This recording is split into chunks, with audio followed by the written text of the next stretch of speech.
बिस्मिल्लाहिर्रहमानिर्रहीम। अस्सलाम वालेकुम नाज़रीन, आप यूट्यूब चैनल देख रहे हैं। मैं इमरान खान हूँ। हमेशा वोट को इज़्ज़त दो का नारा लगाने वालों ने वोट के साथ क्या किया और वो लगातार क्या कर रहे हैं, ये घिनौने चेहरे आपके सामने बेनकाब हो रहे हैं। मरीम नवाज़ ने कहा था कि लोटों की जगह बाथरूम में है और बाथरूम इतना खूबसूरत होता है, हमें इसका अंदाज़ा नहीं था। यानी जहाँ से तस्वीरें आ रही हैं लोटों के साथ मरीम नवाज़ की, वो जगह बहुत खूबसूरत है, बड़े अच्छे नक्शो नुगार हैं। और मरीम नवाज़ क्या इन लोटों को बाथरूम में रख रही हैं और वो क्या बाथरूम के अंदर उनको जाके मिल रहे हैं। मुझे बहुत हैरत हो रही है मनाज़र देख देख के। और वोट को इज़्ज़त दो का बयानिया कहाँ पहुँच गया, ये आपके सामने है। आज के बाद अगर कभी ये खातून आपको वोट को इज़्ज़त दो की बात करती नज़र आए तो इनको संजीदा बिल्कुल नहीं लेना, क्योंकि इन्होंने वही किया जो इनके वालिद की आदत थी। बिल्कुल अपने वालिद पे गई हैं। इनके वालिद भी लोगों को उठाकर ले जाते थे छांगा बांगा, इनके वालिद भी मंडी लगाते थे, इनके वालिद भी खरीदो फरोख्त करते थे।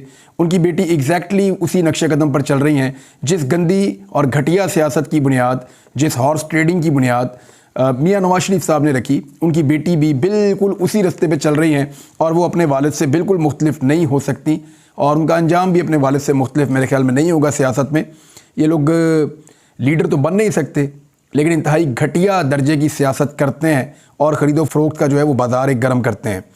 अभी मरीम नवाज़ के साथ किस किस ने ज्वाइन किया, मैं कुछ डाटा आपके सामने रख देता हूँ। और बड़े अजीब अजीब लतीफ़े हो रहे हैं पाकिस्तान में। यानी अजीब किस्म की बदतमीज़ी हो रही है कि एक आदमी जो है वो दिखाई देता है कि वो उसको अलीम खान मफलर पहना रहे हैं। अलीम खान से मफलर पहनता है, बाहर आता है, आके कहता है मैं तो शमूलियत नहीं की, ये तो मैं उनको चक्कर दे के आया हूँ, एक हिकमत अमली थी जिसके तहत मैंने किया है।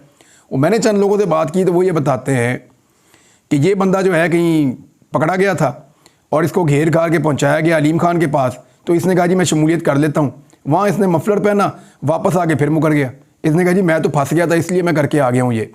अब पता नहीं वहाँ पे सच बोल रहा है या यहाँ पे सच बोल रहा है। यानी यहाँ पे आगे पब्लिक का प्रेशर है, लोग लोटे उठा उठा के मार रहे हैं, लोग वहाँ पे गालियाँ दे रहे हैं, सारे बैनर पोस्टर फाड़ रहे हैं, तो पुतले जला रहे हैं। और यहाँ पे लोगों का प्रेशर है, वहाँ पे भी लोगों का प्रेशर है। तो एक तरफ हल्के की आवाम का प्रेशर है और दूसरी तरफ जो है वो ताकत का, रियासत का उनका प्रेशर है और PMLN का और इलेक्शन कमीशन वालों का सबका प्रेशर है। तो वो दो तरफ बेचारे फंसे हुए हैं। जब तक ये हलफ नहीं ले लेते अरकान असम्बली, तब तक मेरे ख्याल में इनके लिए मुश्किलात रहेंगी। अब दोनों तरफ की बात वो बेचारा उम्मीदवार कर रहा था, उसका नाम है जी जाहिद इस्माइल भुट्टा। पहले उसकी फ़ोटो आ गई कि उसने ज्वाइन कर लिया, अलीम खान ने उसको मफलर पहना दिया गले में। बाद में वो कहता है जी मफलर पहन के भी कोई होती है शमूलियत। मैंने कोई नहीं, वैसे भी सर्दी है, लोग मफलर पहन लेते हैं, किसी से मांग के भी पहन लेते हैं। लेकिन बात यह है कि वो शमूलियत जो है ये एक अजीब बदतमीज़ी चल रही है इस मुल्क के अंदर। यानी बंदा गायब होता है, बंदा जाके ज्वाइन करता है, निकलता किसी के घर से है, वहाँ ज्वाइन करता है, वापस आके कहता है जी मैं तो मजबूरन करके आया हूँ ज्वाइन, मैं तो हिस्सा ही नहीं हूँ उस पार्टी का। तो इस तरह क्या मुल्क चलेगा? मुल्क का मजाक उड़ेगा, लोग हमारे ऊपर हंसेंगे और हंस रहे हैं। यानी आप ये हेडलाइन अगर आप देखें जो अल जज़ीरा ने लिखा, वो बहुत अफसोसनाक है। अल जज़ीरा ने लिखा कि यानी इंटरनेशनल मीडिया है, वो ये लिखता है कि मैंडेट थीव्स, शहबाज शरीफ की हुकूमत को वो करार देते हैं मैंडेट थीव्स, कि मैंडेट को चुराने वाले, चोर, जिन्होंने मैंडेट की चोरी की है। इससे पहले इस ख़ानदान के बारे में पैसों की चोरी की खबरें छपती थी पूरी दुनिया के अंदर, खबरें छपा करती थी, इन्होंने पैसा चोरी कर लिया, मनी लॉन्ड्रिंग कर ली, बेईमानी कर ली, पनामा में छप गई, इधर छप गई, कभी इनको पेंट हाउस पायरेट्स कहा जाता था। यानी कुछ भी इनके बारे में बहुत नेगेटिव चीज़ें माफिया करके छपती रही हैं। कभी आज तक इन्होंने चैलेंज नहीं किया, हमेशा इन्होंने सेटलमेंट ही की है या चुप करके बैठे रहे हैं। अब इनके खिलाफ छप गया कि मैंडेट थीव्स, कि इन्होंने मैंडेट भी चोरी कर लिया अवाम का।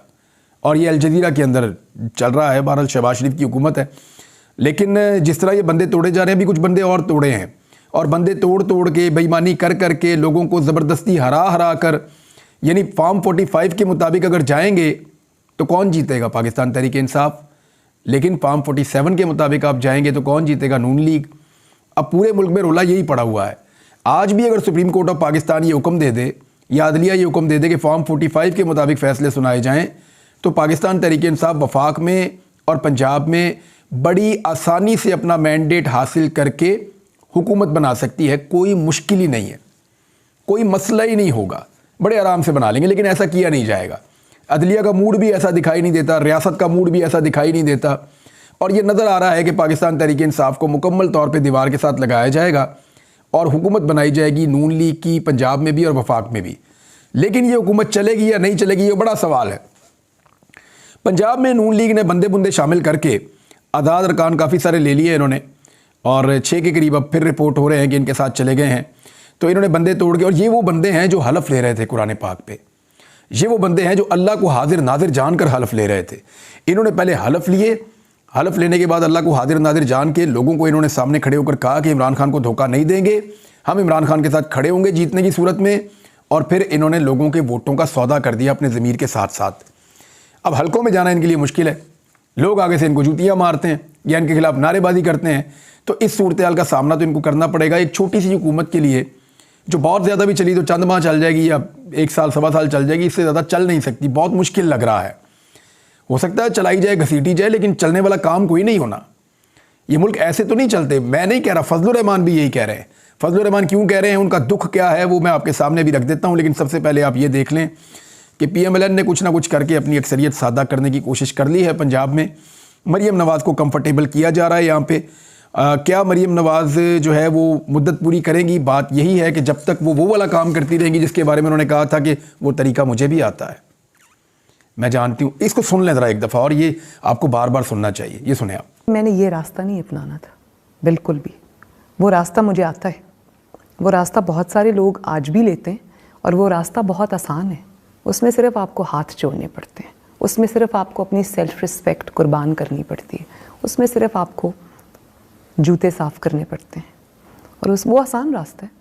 वो मुझे भी आता है, बहुत अच्छे तरीके से आता है। लेकिन मुझे आप ये ना समझें कि मुझे अंदाज़ा नहीं था कि इस रास्ते में इतनी। तो ये जो मरीम नवाज़ साहिबा कह रही हैं कि वो तरीका आता है, जब तक वो इस तरीके के ऊपर कारबंद रहेंगी और अच्छी बच्ची की तरह चलेगी, तब तक मरीम नवाज़ साहिबा का जो है वो हुकूमत रहेगी पंजाब में। बसूरत दीगर महर शराफत अली ने केस किया उन्हें, और वहाँ से मरीम नवाज़ साहिबा उड़ जाएंगी। ये बात आप याद रखिएगा। अब आप आ जाएँ इस बात पे कि फजलुर रहमान साहब को क्या हुआ। फजलुर रहमान साहब के साथ ये हुआ कि उनको सदारत दिखाकर वजारत भी छीन ली गई। यानी सदारत मिलनी थी, वजारत भी गई। ये बहुत बुरा हो गया उनके साथ। उनका दुख बहुत बड़ा है। वो गुज़िश्ता 2 सालों से सदर पाकिस्तान बनने का ख्वाब देख रहे हैं फजलुर रहमान साहब, और उन्हें लगता था कि जो धांधला पाकिस्तान में किया जाएगा उसमें एक बड़ा हिस्सा फजलुर रहमान साहब को भी मिलेगा। लेकिन फजलुर रहमान साहब पे कोई भी एतबार करने को तैयार नहीं है। फजलुर रहमान साहब के लिए अगर धांधला किया भी गया तो कल को ये पोल खोल देंगे, सब इनसे डरते हैं। लिहाजा फजलुर रहमान साहब को इस सारे घिनौने खेल से बाहर रखा गया और उनको छोड़ दिया गया, जनाब आप इलेक्शन जीत सकते हैं तो जीत लें, नहीं जीत सकते तो ना जीतें। बल्कि इनको एक सीट पशीन में दे दी गई, और बहुत मुमकिन है कि वो भी वापस हो जाए, क्योंकि वहाँ पे एहतजाज हो रहा है, और जब वहाँ पे रिकाउंटिंग होगी, चीज़ें खुलेंगी, तो फजलुर रहमान साहब से वो वाली नशिस्त भी हाथ से छिनकर जा सकती है। तो कोई काबिल ज़िक्र कामयाबी तो उन्हें मिली नहीं है। एक तो उनको आसरा बहुत बड़ा था कि मैं सदर पाकिस्तान बनूंगा, क्योंकि PDM की जमातों ने जब PDM को तश्कील दिया तो मुझे PDM का सदर बनाया था, सरबराह बनाया था। तो मेरा सियासी कद इतना बड़ा हो चुका है। भाई वो हुकूमत थोड़ी थी, वो तो काम करने की बारी थी। आपके पास मदरसों के बच्चे थे, इसलिए इन्होंने आपको सदर बना दिया। आप सीरियस हो गए कि आपको पाकिस्तान का सदर भी बना देंगे। फजलुर रहमान साहब ये आपको नई चाइना की साइकिल नहीं लेके दे देंगे, ये आपको सदर कैसे बनाएंगे? ये इतने लालची हैं, इन्होंने आपसे काम लेना था, इन्होंने आपसे काम ले लिया है। और अब फजलुर रहमान साहब वाकई गुस्से में हैं। वो क्या रहे हैं, ज़रा सुनिए आप। उन्होंने कहा कि नवाज शरीफ को लाडला करार दे दिया गया है।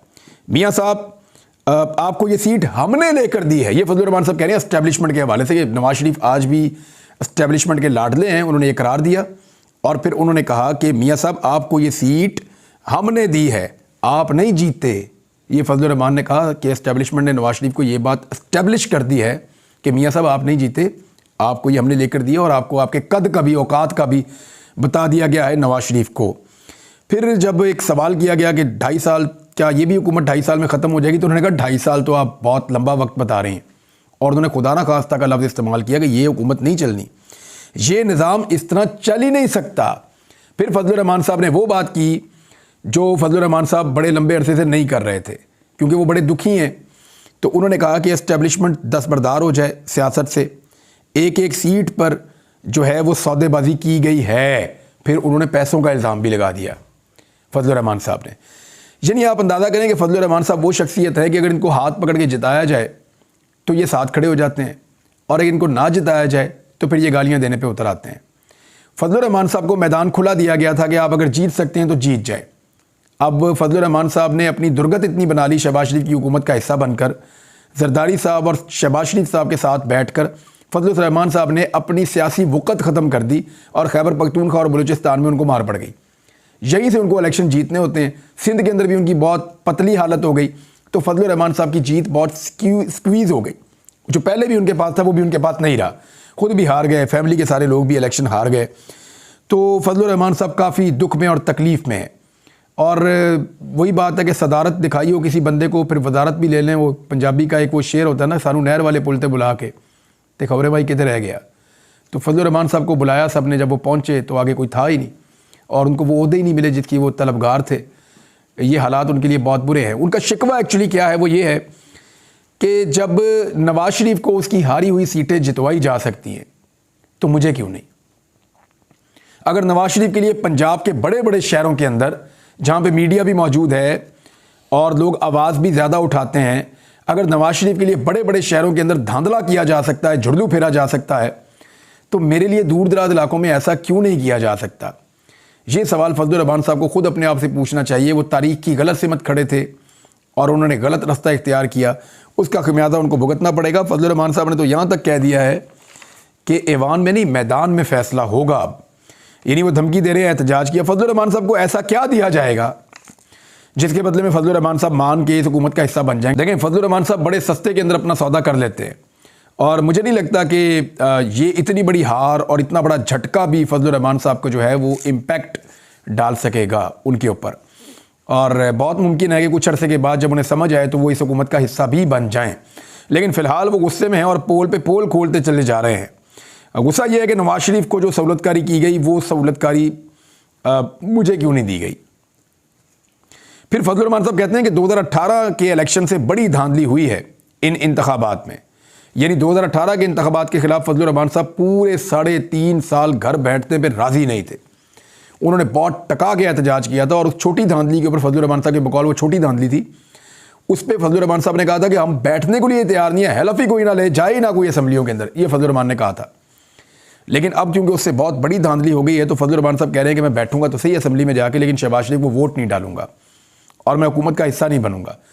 तो अगर शहबाज शरीफ अपोजिशन में बैठते हैं तो अपोजिशन लीडर तो होगा इमरान खान का, तो इमरान खान के अपोजिशन लीडर के झंडे के नीचे फजलुर रहमान साहब कैसे लगेंगे।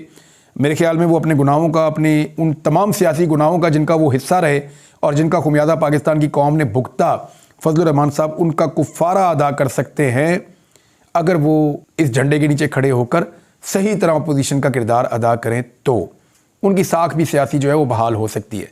शायद उनको अब इस बात की ज़्यादा फ़िक्र है कि उनकी सियासी साख वापस बहाल हो जाए। नाज़रीन, चीज़ें और भी आपके साथ शेयर करूँगा आने वाले वीलॉग्स के अंदर, क्योंकि डेवलपमेंट बहुत तेज़ी से हो रही है, चीज़ें बदलती चली जा रही हैं। रोज़ाना मुझे कम से कम 4 से 5 हलकों के फार्म 45 भिजवा दिए जाते हैं। मैं उनको देखता हूँ तो 14 तबक रोशन हो जाते हैं। जिस किस्म का धांधला पाकिस्तान के अंदर किया गया है, यानी इसको आप धांधली भी नहीं कह सकते, इसको आप जुर्दू भी नहीं कह सकते, इसको आप बदतमीज़ी कह सकते हैं जो हुई है इस मुल्क में। अब तक के लिए इतने, अपना ख्याल रखिएगा, अपने चैनल का भी। अल्लाह हाफ़िज़।